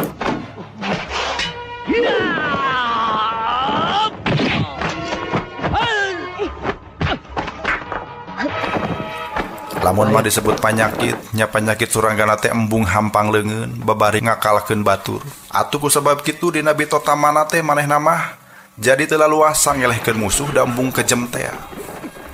Ku ayana pasipatan Suranggana sarupa kieu teh deui jadi nguntungkeun musuh. Disangkana Suranggana teh hengker teu bisa ngelehkeun maranehna. Nu matak mireungeuh kitu teh gulang-gulang beuki meuweuh bae ngepung Suranggana. Anu tadi bedogna geus diacelengkeun oge henteu sadar yen pangabisa teh disahandapkeun Suranggana ku sabab ngarasa manehna masih keneh henteu cecel henteu bocel atuh geus rog deui wae milu ngepung Suranggana.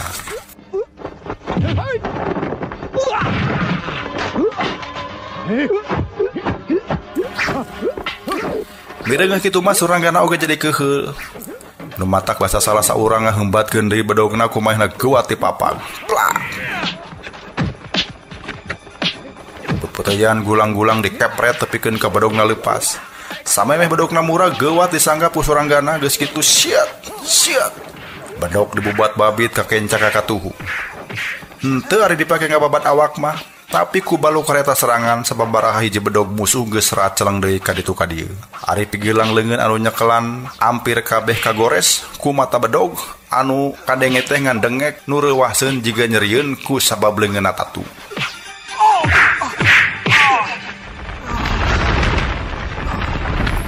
Mireungeuh kumaha hebatna Suranggana nu sejen ka karasadar, ari geus kitu mah ngan batak bae jicir ngajauhan. Ayo urang laporan ka Citra Minah, ceuk nu saurang matak hemeng keur Suranggana. Ukur sakarejep di eta tempat geus eueuh sasaha aya lain bedog ting galituk mah. Bari satengah renghap ranjug gek Suranggana diuk handapeun kai ku sabab tengah poe keur ereng-erengan. Bari ngiuhan teh pikiranna tungteng ka ditu ka dieu. Manehna reuwas jeung heraneun basa ngadenge kekecapan gulang-gulang tadi cenah maranehna teh baladna nyetar minah. Tapi bakul ditanya naha maranehna balad siluman rambut kasih. Salah saurang kalah nyarita yen tetela cenah Suranggana geus apaleun yen gulang-gulang sok nyamur jadi baladna siluman rambut kasih. Lieur pugu oge. Lamun maranehna ngaku diparentah ku nyetar minah meurentang tu maranehna teh balad siluman rambut kasih. Tapi mireungeuh pakaianana eces maranehna teh gulang-gulang teh Raja Galuh. Lamun nya eta gulang-gulang teh anak buahna nyetar minah, meureun nyetar minah teh ayeuna geus jadi urang Raja Galuh. Nah bener nyetar minah geus jadi urang Raja Galuh tur digawe pikeun kapentingan Raja Galuh. Lang Suranggana mikir, hatena kumalayang deui kana kajadian sawatara minggu kaliwat. Manehna kakaburan ti Raja Galuh teh kapan bari ninggalkeun nyetar minah? Anu keur ditawan ku urang Raja Galuh. Atuh leuwihna teh eta deui nyetar minah teh geus dilalecek kahormatan kawanitaan ku Arya Perbangsa. Ku kajadian sarupa kitu kudu namah nyetar minah teh boga kaceuceub anu liwat saking ka Arya Perbangsa. Atawa oge ka urang Raja Galuh. Tapi naha ayeuna make bisa gabung malah make bisa mimpin gulang-gulang sagala. Geus pikiraneun deui ceuk Suranggana nyarita sorangan. Bari diuk nyarane di nedahan kayu teukna terus mikir. Kira-kira naon pangna nyetar minah make robah pikiran jadi gabung ka urang Raja Galuh. Kapan eces kabuktian yen urang Raja Galuh teh geus mitenah baladna siluman rambut kasih. Supaya baladna nyi rambut kasih beuki dipikangewa ku urang Cirebon. Jaya raksa jeung Arya Perbangsa nyieun reka perdaya di mana-mana. Geus milampah onar tur ngakukeun baladna siluman rambut kasih. Balukar tina eta pagawean baladna siluman rambut kasih teu weleh dibaberi ku urang Cirebon. Kisah tonah mah saat sasat geus sareng hirup teh. Sabab teu di mana teu di mendi ari kapanggih mah teu weleh rek dialapati bae. Boh ku urang Cirebon, boh ku pamarentah ti Sindang Kasih, pon kitu deui ku pamarentah ti Raja Galuh jeung Talaga. Pika sebelen puguh orang Raja Galuh teh puguh-puguh anu milampah Ki Jaya Raksa, tapi anu katempuhan mah baladna siluman rambut kasih. Nya saha anu teu keheul atuh, tapi herana naha ayeuna bet kadenge yen Nyi Tarminah gabung ka Raja Galuh. Aing kapaksa kudu ngintip-ngintip ka Raja Galuh hayang mastikeun eta beja ceuk kerentos hate Suranggana. Sanggeus kesangna pepes, jung Suranggana cengkat tujuan anak Eces rek asup deui ka dayeuh Raja Galuh. Tapi hayang asup ka wewengkon karatuan teh Eces moal bisa sagawaya.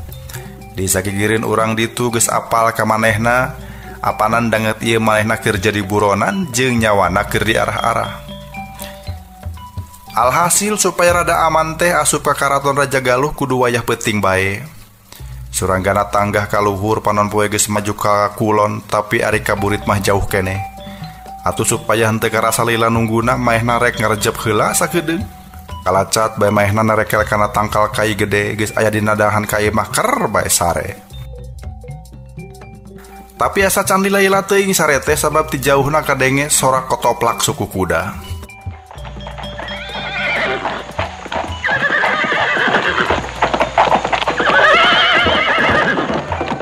Suranggana ngorejat, sirahna rada cengkat dah hayang nyaho saha anu tumpak kuda ngaliwat ka palebah dinya. Basa ditoong dina sela-sela dahan kai tetela aya 2 jalma tarumpak kuda. Nu saurang awewe, nu saurang deui lalaki. Basa mireungeuh saha maranehna hate Suranggana ruas ka bina-bina.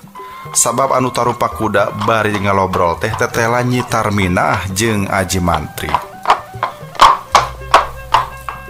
Baru 2 jalma anu keur diteangan teh keur babarengan tarumpak kuda. Suranggana hayang pisan ngadenge eta obrolan, ngan kulantaran rada anggang, katambah-tambah kaganggu ku sora suku kuda atuh obrolan maranehna oge weleh teu bisa kabandungan.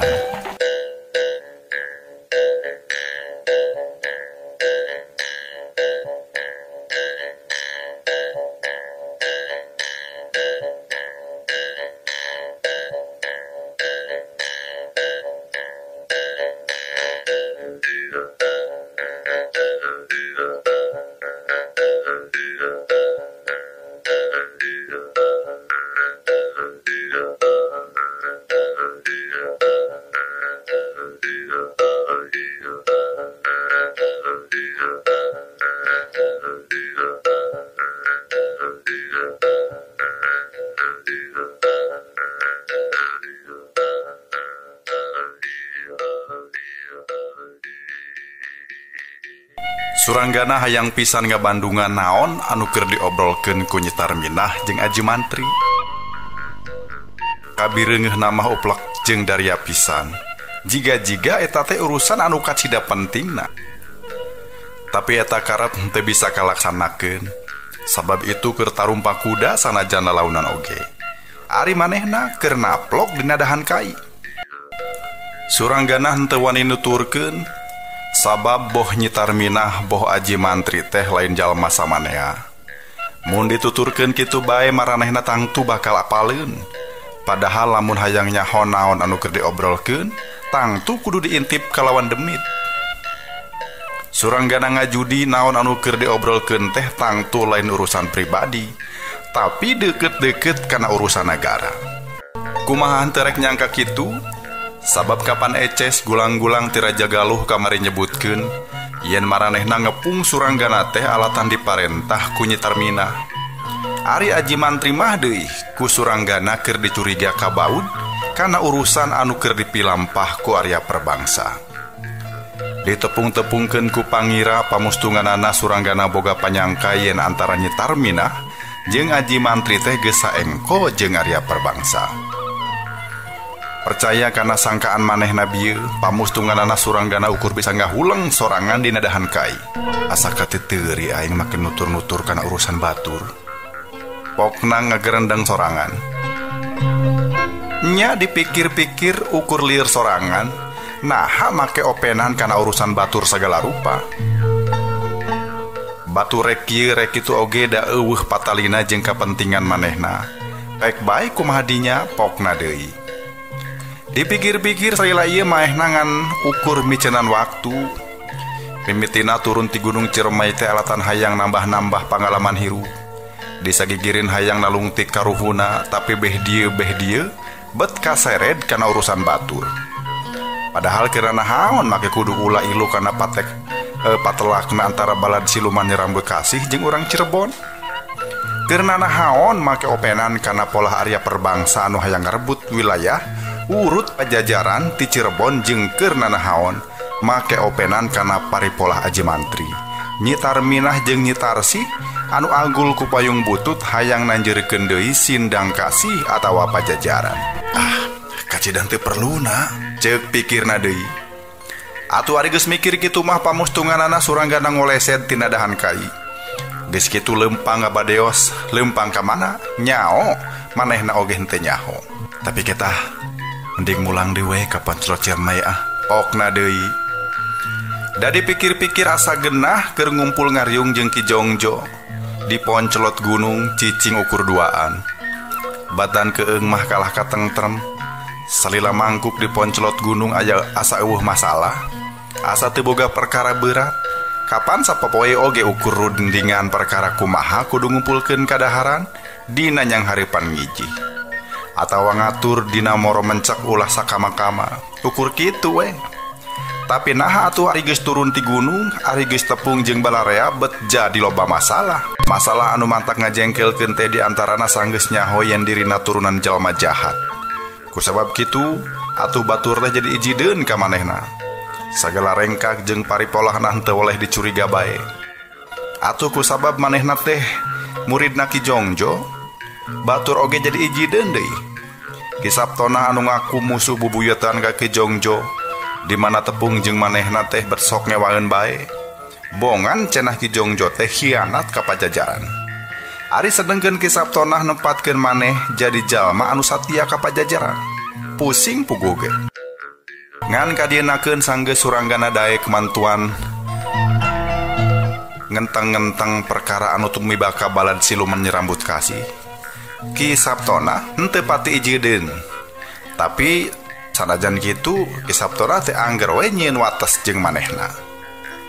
Sabot manehna lempang mapai-mapai jalan satapak di sisi leuweung jati. Ti jauhna rentang-rentang dua jalma. Barang geus rada deukeut tetela maranehna teh Ki Sabtona jeung Ki Soma. Ku kitu teh mah maranehna teh manika bireung helayeut. Di mana aya Ki Sabtona nya di dinya aya Soma. Suranggana inget tina sakitu tokoh-tokoh pasukan siluman Nyerambut Kasih anu nyawana henteu paragat ku urang Cirebon mah nya Soma. Ari anu jadi perkara Soma teh ditulungan ku Ki Sabtona. Urang Raja Galuh mah malah kungsi newak Soma sabab Soma dianggap jelema penting keur ukuran Ki Sabtona. Sabab bentuk itu kunaon Ki Sabtona bet ukur nulungan Soma tur lain nulungan anu sejena kaya ning Ki Teja kolotnya Nyi Tarminah contona. Meme suranggana rengse mikirna anu duaan teh geus aya haripeunana malah barang jonghok oge ari Ki Sabtona mah geus langsung nalek. Suranggana kumaha sia teh geus tepung jeung Nyi Tarsi? Kokna hari weus-weus. Dijawab ku suranggana cukup ku unggeuh. Kumaha? Geus dibejakeun. Yen aya percara aya rencana badag Arya Perbangsa kitu.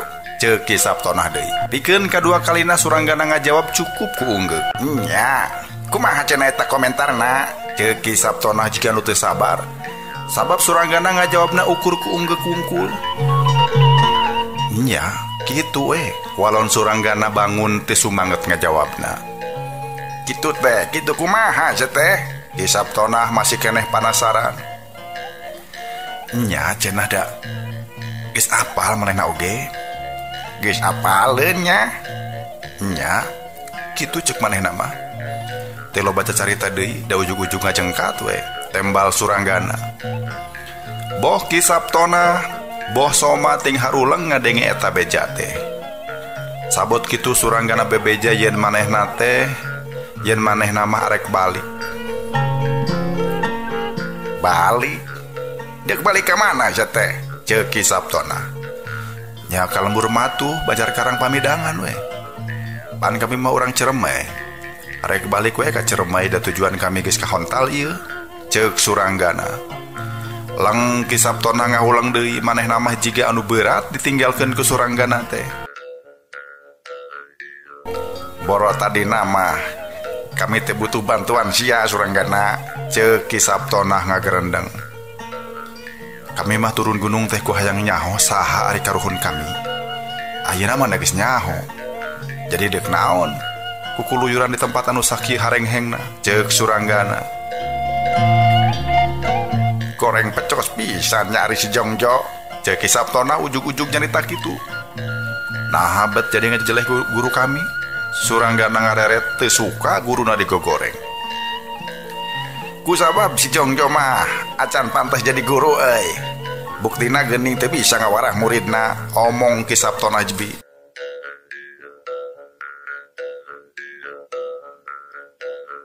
Ki Jongjo mah guru anu wijaksana, sanggup mere pituduh ka kami ngeunaan bebeneran jeung kadoreksaan. Rembal Suranggana. Gewat ditempa su Ki Sabtona. Lah, lamutnya oge gitu moal ngantep sia jadi jalma anu ukur mentingkeun diri pribadi. Cenah matak teu geunah kadengena keur Suranggana.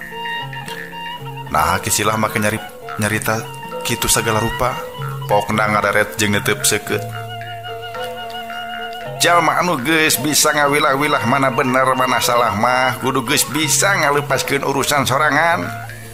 Sanajan aya masalah anu teu ngabaudkan kepentingan pribadi, tapi saumpam eta masalah teh keur madungdengkeun antara bener jeung salah, sia kudu ilu biung nguruskeun. Tembal Ki Sabtona tatag. Mungguh mantak nyentug kana mamarah Suranggana. Jadi maksud kisilah teh kami kudu terus boborot ngabelaan balad siluman rambut kasih. Ceuk Suranggana semu jebi. Mireungeuh Suranggana jebi jiga anu ngahina soma nyuruntul. Sia ulah kumede kitu. Dengekeun sia. Baladna siluman rambut kasih moal deuk mamandapan men dari pengaruhnya ku sia. Anggot anu teu apal kana bebeneran. Mangga sia. Mantau kitu ka gunung.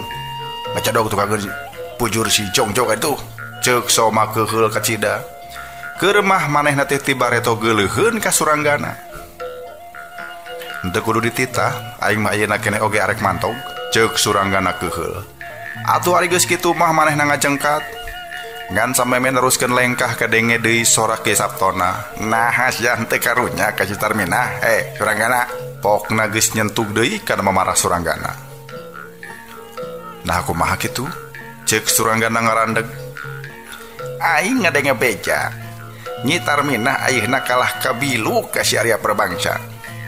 Lamun ieu beja bener, mangrupa bahaya keur urang sararea. Ceuk Ki Sabtona. Ngadenge kitu Suranggana ngalieu ka tukang. Nah, make bahaya keur urang sararea. Urang teh saha bae. Lamun maksudna bahaya keur perjuangan baladna siluman rambut kasih, da kami mah lain balad eta komplotan. Tembal Suranggana. Soma geus arek nyerenteng narajang Suranggana mun teu dikenyang ku Ki Sabtona mah.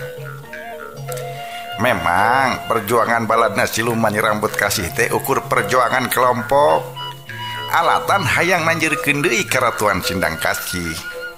Tapi lamun ngaran ieu kelompok dipake teu bener, disalenggorkeun kana tujuan-tujuan sejen, bahayana bakal ngarembet ka mana-mana. Ceuk Ki Sabtona ngayakinkeun. Sia oge kudu milu tanggung jawab ieu. Utamana naon pangna Nyi Tarminah mak bisa kebaud jeung bilug ka si Arya Perbangsa. Kapan sampe meh kekituan teh? Bebarengan heula jeung sia anu pajah maeudeg ngintip-ngintip kegiatan di pusir daih Raja Galuh. Kitu lain. Ceuk soma tutunjuk ka irung Suranggana. Anu ditunjuk-tunjuk mah cicing wae. Ngan sabenerna mah manehna teh keur mikiranan nya kawas ceuk omongan soma. Naon pangna Nyi Tarminah ujug-ujug bilu ka Arya Perbangsa? Ras Suranggana inget kana omongan Ki Sabtona. Harita sanajan ukur sabengbatan, tapi basa ngadenge yen Arya Perbangsa hayang ngabeungkeut deui wewengkon-wewengkon urut Pajajaran teh. Ki Sabtona mah jiga anu ngabenerkeun. Sabab cenah ari cita-cita hayang ngabangun deui Pajajaran mah tibareto oge geus nyang karuh dina atina. Kami salempang paripolahnya Tarminah ayeuna teh sarua jeung jalan pikiran kisilah harita. Ceuk Suranggana ngareret ka Ki Sabtona. Nah aing boga jalan pikiran naon kitu? Ki Sabtona nyureng da meureun poho deui kana naon anu dimaksud ku Suranggana. Darak-dak Suranggana malikan deui naon anu kungsi diomongkeun ku Ki Sabtona harita. Ceuk Ki Sabtona, nya aya aing harita nyarita kitu. sabab memang bener ngahijikeun deui jeung ngabangun deui Pajajaran teh geus jadi cita-cita kami. Tapi da lain kawat anu dipigawe ku si Arya Perbangsa ceuk Ki Sabtona. Bedana kami mah ukur aya dina angen-angen, ari si Arya mah geus jeung prakna jeung tujuanana oge eces. Lain hayang Pajajaran anjeun, tapi alatan hayang boga kakawasaan anu misah di Cirebon. Ceuk Ki Sabtona. Hartina lamun cara gawe Arya Perbangsa luju jeung lalembutan kisila. Meureun anjeun oge bakal ngarojong Arya Perbangsa kawas Tarminah ayeuna. Kitu lain suranggana jika anu nyedekeun Ki Sabtona. Di omongan kitu Ki Sabtona bebele beban teu nyaho kumaha nya kudu nembalan. Atuh ari geus kitu mah suranggana teh malikeun deui awakna arek tulus ngajengkat ngan pikeun kasakitu kalina Ki Sabtona geus ngahulag deui. Sanggeus papaharep deui manehna mah angger miharep malar suranggana daek ilu biung memeres eta perkara. Ki Sabtona angger boga pamanggih yen pagawean anu keur dipilampah ku Arya Perbangsa teh baris pibahayaeun perdamaian anu aya di Tatar Sunda. Manehna anu boga pagawean tapi baladna siluman nyerambut kasih anu dipake panembehan. Mun diantep kitu tangtu bakal aya pacogregan anu beuki parna antara pasukan siluman nyerambut kasih jeung Cirebon. Kami jeung sabalad-balad tangtu moal narima mun batur ngawajet perkumpulan kami. Ceuk Ki Sabtona. Nya pek wae tah maurus ku sila sabatur-batur. Ceuk suranggana mundur. Nya teu bisa kitu sabab Ki Jongjo anu salawasna bajuang mertahankeun bebeneran mah moal ngantep duruwik sanguwak gawe katengtreman. Sia wajib ilu biung memereskeun eta perkara. Ceuk Ki Sabtona. Di omongan kitu suranggana ngahuleng da bener kitu. Basa manehna arek turun gunung guruna peupeujeuh malar salila ngalalana teh kudu daek tutulung kanu butuh tatalang kanu susah. Perjuangan anu utama tur ulah dipopohkeun teh deui nyaeta kudu nanjeurkeun bebeneran jeung ngaberantas kajahatan. Jadi lamun geus ditekenkeun ka palebah dinya suranggana geus teu bisa nyarita naha eta urusan teh aya kauntungan keur dirina atawa henteu. Satungtung boga tekad hayang nanjeurkeun bebeneran ulah dibarengan ku itung ijir kana ayana kepentingan pribadi. Atuh ari geus kitu mah maehna teu tulus ngoleset gek bae diuk din handapeun kai bari satengah ngalamun. Ngalamun sote eta ku teu enggeus-enggeus urusan teh. Lamun ayeuna kudu inget kana papagah guruna aya meureun hartina. Nya meureun hartina manehna teh moal bisa wakamulang ka Poncolot Ciremay. Pamustunganana tiluan badami kumaha cara nyinglar gerakan-gerakan badag anu sakirana bakal dipilampah ku Arya Perbangsa sapara kanca. Ceuk suranggana tarekah ngahalang-halang eta gerakan teh tangtu bakal berat kacida. Sabab Arya Perbangsa boga kakuatan anu samakta alatan loba pihak-pihak anu mantuan. Disebutkeun ku suranggana lianti Ki Jayaraksa pangagung Raja Galuh jeung Ki Surajaya pangagung Tetalaga. Arya Perbangsa teh bisa jadi cenah dibantuan ku jalma penting ti sakawayana bawahan Sumedang Larang. Demi ngadenge omongan suranggana kitu Ki Sabtona neuteub seukeut, malah ambekanana jiga ngadadak eureun, meureun manehna geus bisa ngajudi saha anu dipimaksud ku suranggana. Nah maksud sia anu mantuan Arya Perbangsa teh oge Aji Mantri. Pokna bari keneh molot masih keneh melotot. Bisa jadi kitu.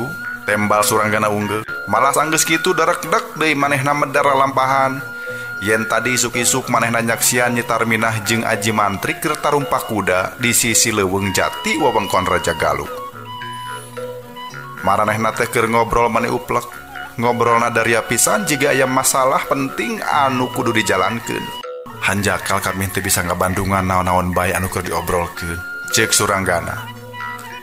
Tapi ku sakitu oge kami yakin gabungna Nyi Tarminah jeung Aji Mantri geus moal salah deui perkara kumaha carana mantuan Arya Perbangsa dina upaya ngahijikeun deui wewengkon-wewengkon urut Pajajaran. Ceuk suranggana ngira-ngira. Leng Ki Sabtona jeung Soma ngahulang ngadenge beja sarupa kitu teh. Kami ngarti saupama Aji Mantri kabaud kana gerakan anu keur dipilampah ku Arya Perbangsa teh. Ceuk Ki Sabtona akhirna. Ngan lamun nya Aji Mantri kikituan hartina manehna ngarempak naon anu geus diputuskeun ku Prabu Ragamulya. Kapan Kanjeng Raja teh tos guratan moal deuk neruskeun deui Pajajaran. Atuh kitu sababna mahkota binokasi Sang Hyang Pake diserenkeun ka Prabu Gesan Ulun. Gesan Ulun anu diperihpati kudu neruskeun tapak racak Pajajaran mah lain Aji Mantri. Ayeuna nah Aji Mantri make ngasongan Arya Perbangsa pikeun ngarebut wilayah-wilayah urut Pajajaran ke Cirebon. Ceuk Ki Sabtona lir nyarita kana dirina sorangan. Jalma mah di mana-mana oge sokeuna ku awah gingsir. Bisa jadi harita mah Aji Mantri teu boga cita-cita kana kekawasaan. Tapi sanggeus Kanjeng Prabu Raga Mulya taya dikieuna, tepat teh keadaan teh bisa robah, ceuk Somang engklokan. Jadi ayeuna rek kumaha tuh urang teh ya? Ceuk Suranggana hayang puguh. Kumaha tehnya? Kumaha? Ceuk Ki Sabtona. Nya rek kumaha nyapa teh keadaan kisilah. Nyetar minah geus puguh mantuan Arya Perbangsa. Nyetar sih teuing kumaha mikirna jiga anu bingungeun. Ceuk Suranggana. Cek aing oge si Arya Perbangsa teh kudu dilawan, kudu dihancurkeun. Tembal Ki Sabtona. Nah mah kudu dihancurkeun. Pan eces manehna mah bakal ngalawan Cirebon. Ari Cirebon pan musuhna Kisilah deui. Musuhna balad siluman rambut kasih deui. Lamun Arya Perbangsa hayang ngebeunggeut deui wilayah-wilayah anu tadina urut Pajajaran. Kapan eta oge deui kungsi jadi angan-angan Kisilah. Omong Suranggana neuteub seukeut ka Ki Soma. Jadi maksud sia aing bisa kompet daunkeun yang Arya Perbangsa ha? Nah sia oge nuding yen awal akhir aing bakal bilu ka si Arya Perbangsa. Ki Sabtona tutunjuk kana cukang irung Suranggana. Suranggana mundur salengkah geus kitu giliran manehna nu tutunjuk. Kisilah kudu bisa nembongkeun alasan anu kuat, kudu bisa nembongkeun alasan anu kuat ka kami. Naon pangnah teu satuju kana gerakan Arya Perbangsa. Ceuk Suranggana hayang puguh kana karep Ki Sabtona. Ditanya kitu Ki Sabtona eja geler beri sakapeung tetenjrag kana taneuh. Dasar sia jalma balagu. Teu era-era si Jongjo boga murid bodoh kawas kieu. Ceuk Ki Sabtona ngajejeleh. Suranggana mah molotot wae dah hayang geuwat nyaho kumaha pategadan Ki Sabtona. Dengekeun sia jalma bodoh. Sanajan nya aing kungsi boga cita-cita sangka nagri Pajajaran anjir deui. Tapi dina ngahijikeun deui wewengkon-wewengkon urut Pajajaran, aing mah teu jiga si Arya Perbangsa. Eta mangkeluk hayang ngabeungkeut wewengkon urut Pajajaran teh, lain deuk nanjirkeun Pajajaran. Lain dumeh boga rasa cinta ke Pajajaran, tapi ku alatan kaedanan ku kakawasaan. Tuh, jauh pisan eta teh jeung pakarapan aing. Nu matak aing mah teu hayang ngarojong perjuangan si Arya Perbangsa. Nu matak ku aing bakal dilawan. Sebab eces dina tarekahna teh manehna geus ngagunakeun ngaran balad siluman rambut kasih. Geus ngotoran ngaran balad siluman rambut kasih deuleu. Ceuk Ki Sabtona nafsuna ngagugudag. Ari geus ngadenge eusi hate Ki Sabtona kitu mah Suranggana oge unggek-unggekan. Lamun dilawan kitu bae, urang moal kuat ngayonanana. Sakumaha kakuatnan balad siluman rambut kasih, moal sanggup ngayonan tilu gabungan antara Talaga Raja Galuh jeung Sumedang Larang. Ceuk Suranggana. Baru Sumedang Larang oge bilu ka gerakan si Arya Perbangsa nya. Ceuk Ki Sabtona reuwas. Suranggana gide teu baleg sia mah ngacapluk teh. Ceuk Ki Sabtona garo-garo teh ateu. Sumedang Larang salaku karajaan mah teu kabaud kana eta gerakan. Tapi sawatara aparatna bisa jadi milu aub. Ceuk Suranggana. Naon buktina? Ceuk Ki Sabtona. Buktina moal sapati-pati Arya Perbangsa rek ngarurug Sumedang Larang, lamun manehna teu dibantuan ku urang jero. Ceuk Suranggana yakin. Ngadenge kitu Ki Sabtona geus ulang deui mikir. Asa teu gaharti. Kina nahaon urang Sumedang Larang make mantuan si Arya Perbangsa anu puguh-puguh rek hancurkeun nagarana. Aing teu percaya mun si Jaya Perkosa, si Terong Peot, si Sayang Hawu jeung si Pancar Buana anu sakitu satia satu huda ka Prabu Gesan Ulun make deuk mantuan karaman sagala. Omong Ki Sabtona. Nyatang tu we nu jara di euwah-euwah teh lain maranehna, tempa Suranggana. Nya saha tuh? Ceuk Ki Sabtona deui. Sameme Malik ngajawab, Suranggana ngahulang heula geus kitu ka Karamedar pangirana. Ceuk Suranggana sanajan Sumedang Larang teh kiwari ka asup nagara badag tur jiga anu tembong persatuanana. Tapi teu mustahil aya nu tugenah tur weleh hayang ngendek-ngendek eta nagara. Atuh montong jauh-jauh, kapanan urang Sindang Kasih oge aya nu ngarasa tugenah ka Sumedang Larang. Dume asa diteuing-teuinganan. Ingat kapan tahun ka tukang wewengkon Sindang Kasih? Ti saret walungan Cilutung tepi ka Gunung Koromong. Ku Sumedang Larang dipasrahkeun ke Cirebon minangka pamayar Iwad Ratu Harisbaya. Keur mah ti bareto Sindang Kasih teh dipaksa pikeun asup kana pangaruh Cirebon. Ayeuna malah dipasrahkeun pisan ku Sumedang Larang. Teu mustahil di antara anggota siluman rambut kasih oge aya nu neuteuli kana eta perkara teh. Ceuk Suranggana. Kisaptonah unggek-unggekan panuju sabab dina dirina oge aya perasaan sarupa kitu teh. Ku urusan awewe wewengkon Sindang Kasih tepi ka dipasrahkeun ka Cirebon atuh saha urang Sindang Kasih anu teu neuteuli. Aya deui anu bakal ngaganggu kana katentreman Sumedang Larang teh. Ceuk Suranggana deui. Saha anu bakal boga nganyeri model kitu teh? Ceuk Sabtonah deui kerung. Basa Prabu Geusan Ulun ngiwat Ratu Harisbaya ti Cirebon. Eta Narpati teh kapan geus boga garwa? Nyimas Gedeng Waru anu katelah. Kami nampa beja ti urang Raja Galuh anu apal kana kaayaan Sumedang Larang. Cenah Nyimas Gedeng Waru teh tilar ku nyeri hate. Ari eta putri kadaton teh loba dulurna. Di antarana aya anu milu nyeri hate asa diteung-teuingan ku Prabu Geusan Ulun.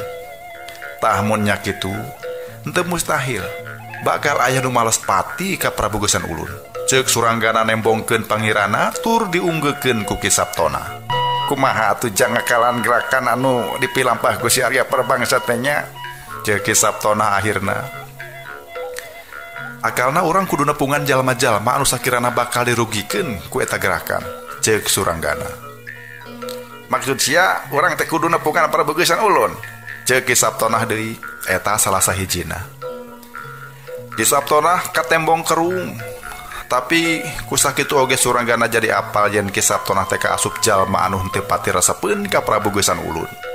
Tangtu ieu teh ku urusan Iwad Ratu Harisbaya teh. Anu teu kurang-kurang pentingna. Urang kudu daek nepungan urang Cirebon. Hah? Nepungan urang Cirebon? Kisaptonah molotot bakat tingku kaget. Piraku aing musuh gerot orang Cirebon kudu minang saraya minta bantuan ka ditu dina meruhkeun si Arya Perbangsa. Kapan eces deh si Arya Perbangsa oge bagundal ti Cirebon deuleu? Ceuk Kisaptonah geus ejek geler deui. Suranggana gogodeg mireungeuh pola Kisaptonah anu babari nafsu teh. Montong digugut teuing Kisaptonah sabab si Suranggana mah apanan urang Cirebon. Tangtu we kahayang nama urang teh. Setelah bongkokan ke Cirebon, ceuk Soma ngasonan ka ambek Kisaptonah. Dina upaya mempertahankeun hirup teh, urang kudu boga gawe rangkepan. Jangka salampatan sarerea tina pitenah Arya Perbangsa. Aya hadena Kisilah salaku anggota pasukan siluman rambut kasih datang ka Pakungwati. Sebutkeun yen kakacoan Srela ieu teh henteu salawasna dipilampah ku pasukan siluman rambut kasih. Laporkeun sakalian yen Arya Perbangsa teh boga maksud-maksud sejen dina anggone ngumpulkeun kakawasan. Ceuk Suranggana. Di omongan kitu Kisaptona ngahuleng jiga keur aya anu dipikiran. Nya aya alusna. Tapi jig we pegawe ku sia. Sia bae nu indit ka Cirebon. Tepungan panembahan ratu di Pakungwati. Bejakeun satarabasna naon anu dipilampah ku si Arya Perbangsa. Ceuk Kisaptonah kalah ka Maliknita. Atuh giliran Suranggana anu garo-garo teu atil sabab pagawean teh bet jadi malindes ka dirina. Guru sia bakal atoheun mun ngadenge sia bisa memeres ieu kaayaan angot jeung kepentingan Cirebon mah deuleu. Ceuk Kisaptonah. Har. Nah bet jeung kepentingan Cirebon? Ceuk Suranggana heraneun. Tuh nya da sia mah beleguk deui wae. Lamun ieu laporan ditepikeun ka Cirebon, tangtu anu boga kepentingan mah nya urang Cirebon. Si Arya Perbangsa teh ndek nyempongan wilayah-wilayah Cirebon. Jadinya orang Cirebon anu kudu nindakna. Bener teu? Bener teu? Ceuk Kisaptonah. Atuh palebah dieu mah deui sorangan oge kapaksa kudu unggeuk ngaheueuhan. Da memang nya kitu. Gerakan Arya Perbangsa teh sasat bakal ngarugikeun kerajaan Cirebon. Tapi naha maranehna teh rek daek nampa ieu parenta? Memang sagala susah da bakal sagala dipasoalkeun. Mun manehna haget di titah muru Cirebon, meureun soma bakal beuki yakin yen manehna teh meleg-meleg urang Cirebon. Padahal da sanajan nya batur geus apaleun yen manehna teh boga karuhun pangagung teu Cirebon, manehna mah teu aku angga urang Cirebon. Warawuh oge henteu.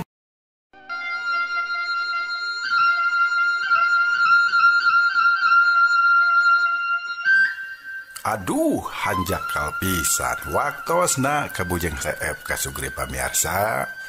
Sok sanaos urang sono, urang pogot oge ngebandungan ieu carios. Mungguing urang hirup mah kasengker ku waktos kitu nya. Enjing urang bari teraskeun ieu carios rambut kasih teh. Kang Gilang sapara kanca ngaturkeun nuhun kana sagala perhatosanana. Mangga wilujeng kantun kasadayana permios.